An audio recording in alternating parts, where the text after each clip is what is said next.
In business, when a problem comes up, you can see on the surface that the problem may be a technological issue, a logistical issue, a process issue, but when you drill down further, you will always find that the actual problem stems from a people problem. Not that there's anything wrong with people, but there was an individual that made a bad decision or neglected to notice something, and that's how the problem got started. Keeping this in mind, when we talk about a murder victim that's found outside the city and we don't know who the murderer is, our Torah portion describes a ceremony that needs to take place in order to deal with this terrible situation. And part of it is that the elders of the city need to confirm that their hands did not spill the blood of this person.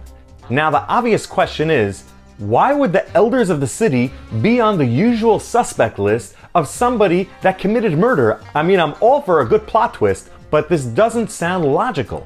One of the explanations given is that the elders are not confirming that they had nothing to do with the murder victim. They're actually confirming that they had nothing to do with the murderer committing the murder.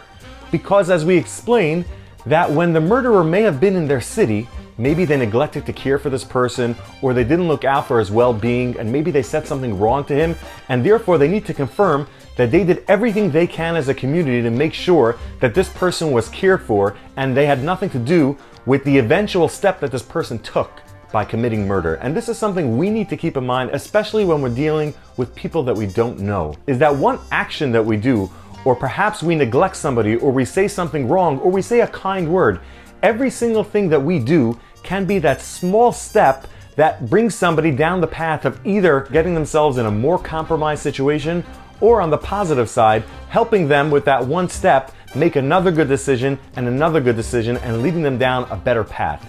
The power is in our hands. Something important to think about. Have a wonderful week.